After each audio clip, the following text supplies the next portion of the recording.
Halo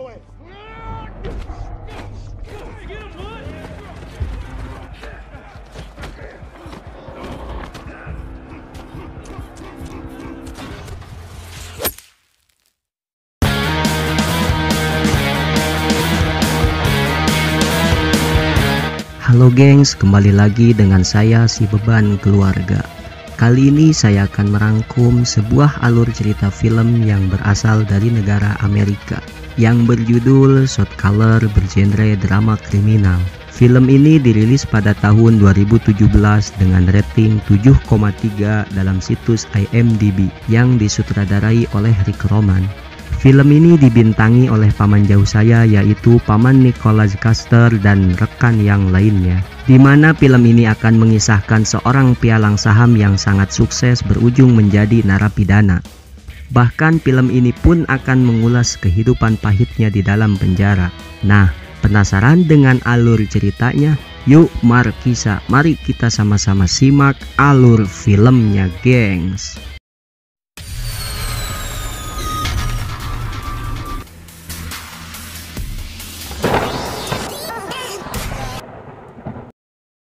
Di awal film kita akan diperkenalkan dengan seorang pria yang menjalani hidup normal bersama keluarga kecilnya. Dia bernama Jacob dan juga anaknya yang bernama Joshua. Dan kita diperkenalkan juga dengan istri idamannya, dia bernama Kate.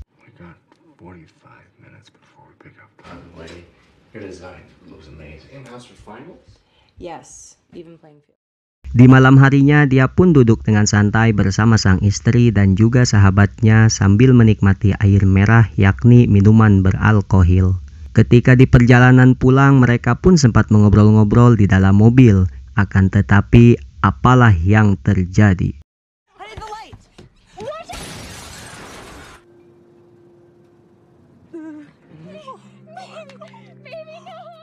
Jacob melanggar lampu merah yang berdampak mengalami sebuah kecelakaan, yaitu menabrak tiang listrik dikarenakan dari pengemudiannya kurang fokus dan juga menyebabkan sahabatnya tewas. Dan dari sinilah gengs kita diingatkan ketika sedang mengemudi kendaraan beroda 4, adapun itu kendaraan beroda 2, mau sepeda, motor, becak, ketika di perjalanan kurangilah mengoceh karena itu membuat Anda mengurangi peningkatan kesadaran yang baik. Udah tahu jomblo, kenapa masih belum punya pacar?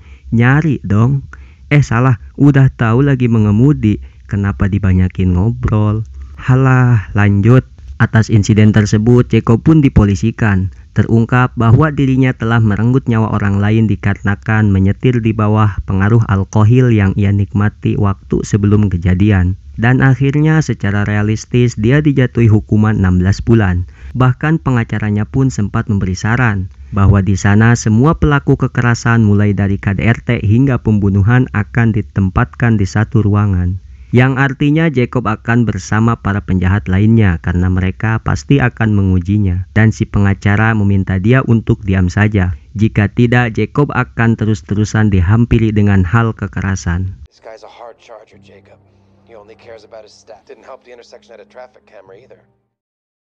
Tak lama kemudian istrinya pun datang menjumpainya. Dia berkata kalau rumahnya itu akan dijadikan jaminan untuk menebus suaminya, berharap agar dia bebas dari hukuman.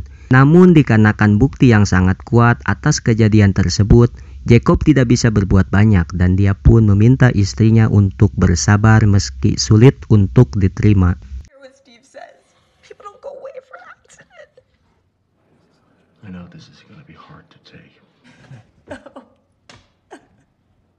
Dan dari sinilah awal kehidupan pahitnya di dalam penjara yang akan dia jalani. You're scared.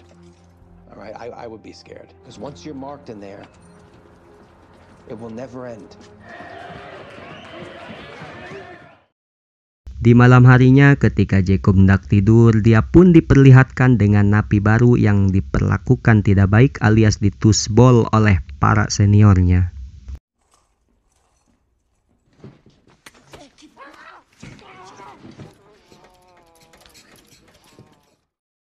Keesokan hari saat dia mau ke lapangan, tanpa sengaja dia menyenggol narapidana asal Afrika. Si napi itu bukannya memaafkan, malah memprovokasinya. Karena kesabarannya mulai menipis, Jacob pun langsung menyerangnya.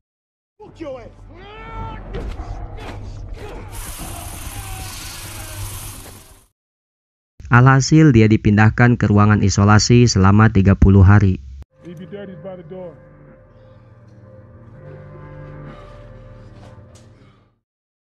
30 hari kemudian, ketika Jacob hendak ke lapangan, dia pun disambut oleh anggota gangster lain yang bernama Frank. Karena Jacob mendapatkan perhatian dari ketuanya atas insiden itu. Dia bernama Boutles. Ternyata Boutles ketua gangster sekaligus yang mempunyai pengaruh di halaman tersebut. Bahkan dia pun menawari perlindungan kepadanya agar dia bisa hidup aman di penjara, asalkan dia mau mengikuti aturannya. Everyone puts in work, whether you clicked up or not. I understand. Tak lama kemudian Jacob pun dijenguk istrinya. Dia juga diberi surat dari anak kesayangannya. Di situ mereka pun sempat mengobrol-ngobrol untuk melepas rindu. How is he? It's good to see you. What to do with that, but Use our equity line while we put it on the market. Yeah. Singkat cerita, Jacob pun diberi tugas oleh si Frank atas instruksi dari Boutles. Tugasnya adalah menyelundupkan heroin, yakni pesanan si Boutles, di mana heroin tersebut dibungkus dengan sebuah balon kecil. Dan untuk menyimpannya agar tidak ketahuan, dia diminta untuk memasukkannya ke lubang bool. Dia pun diberi saran jika balon tersebut tidak ingin hancur di boolnya, maka dia harus memberinya sedikit minyak. Agar licin kali ya, jir kebayang. Tapi lah gak usah dibayangin karena itu membuat Anda ingin melakukannya. Alhasil tugas pertamanya dia jalani. Sure you lube up too, you want that shit breaking off inside you.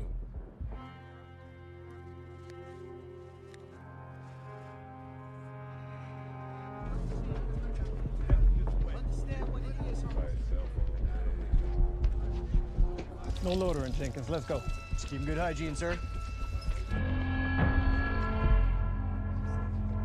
Keep putting in that work, money man.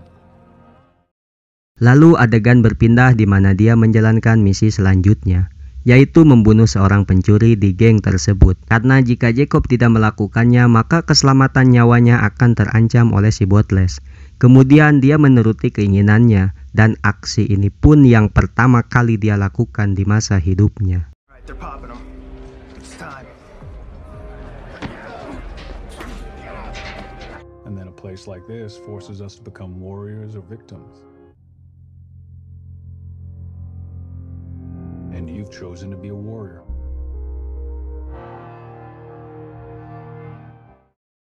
Singkat cerita, kita akan diperkenalkan dengan orang yang sedang bersama Boutles. Dia bernama Herman Gomez. Dia pula ternyata ketua geng lain sekaligus orang yang berpengaruh di area tersebut. Sama halnya dengan Boutles sendiri. Kemudian Jacob pun sekarang memasang tato di tubuhnya dan resmi menjadi anggota geng mereka atas dasar telah berhasil menjalankan misinya. I can't be a part of a riot. Don't expect the whole pass, brother. Keesokan hari mereka berencana akan membantu gerombolan si Herman untuk menyerang geng Mutiara Hitam. Dari sinilah kita akan melihat aksi brutal mereka yang sungguh mengedankan.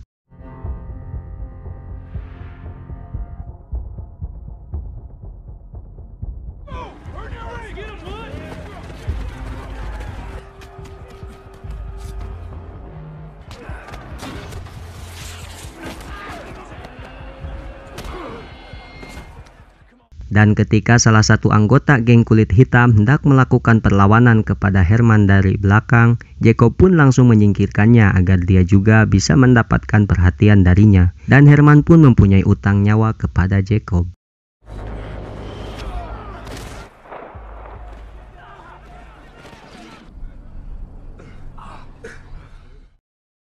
Atas kejadiannya itu, dia pun terkena pidana oleh pengadilan, yakni diberi hukuman tambahan di dalam penjara. Karena sang istri mengetahui insiden tersebut, ditambah dia sudah terperangkap dalam geng kriminal, Jacob pun mengatakan, "Lupakan sajalah aku, sayang." It's over. Forget I exist. Akhirnya dia pun dipindahkan ke penjara lain dengan fisik mulai menua ditambah kumis beracun yang sangat lebat akibat saking lamanya mendekam di penjara. Well, cost you a year of good time on top of the new sentences. Karena atas kegarangannya semakin menjadi-jadi, kini dia dijaga ketat, tidak diperbolehkan di tempat terbuka, di mana peraturannya itu 1 jam di sel yang berada di lapangan dan sisanya di dalam. Keesokan hari ketika dia hendak dipindahkan ke sel yang berada di lapangan, tanpa disadari ternyata sosok Herman Gomez yang kini sudah menua berada di situ juga. Bahkan dia pun orang yang berpengaruh di wilayah tersebut sekaligus dengan julukannya adalah Redwood. Redwood, this is money. Make no mistake, brother. 100 Navy SEALs, Ripper, count them. Ready, down, 1, 2, 3. Setelah Jacob menyuruh sang istri untuk melupakannya itu, akhirnya dia mengirim surat perceraian kepada Jacob. Kemudian di saat Jacob hendak dipindahkan ke sel yang berada di lapangan, dia pun tiba-tiba menyerang narapidana lain dengan harapan agar bisa didengar ke telinga orang yang bernama The Beast. Alhasil dia pun dipanggil oleh orang yang bernama The Beast. Dan di sini saya akan sedikit menjelaskan kepada kalian, gengs, sosok si The Beast itu siapa. Si The Beast adalah bos gangster kelas kakap yang paling ditakuti. Bahkan sosok The Beast mempunyai banyak jaringan di luaran sana. Meskipun posisi dia di dalam sel, dia tetap berpengaruh dan bisa berkuasa. Namun, jika jaringannya sampai ke wilayah Tangerang, pasti sih tetap akan saya laporkan kepada Bapak Bupati yang terhormat demi kenyamanan masyarakat. We're just real selective. Used weapon. This is mine. It's how we lull the enemy to sleep. I understand. Singkat cerita, dia pun diberi paket bebas bersyarat atas hukumannya itu. Asalkan dia memiliki catatan bersih dan tanpa melakukan pelanggaran lagi selama 30 hari untuk kedepannya. Tak lama dari itu, dia pun mendapatkan telepon dari The Beast. Karena terkesan atas dedikasi Jacob, The Beast pun mempromosikan Jacob di posisi keduanya sebelum dia dilepaskan.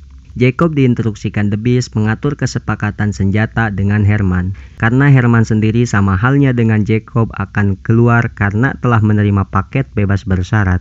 Dan jika Jacob tidak melakukannya, maka nyawa keluarganya akan terancam oleh The Beast. Alhasil dia pun menuruti perintahnya. Think of your family in this decision. Excuse me. Good answer.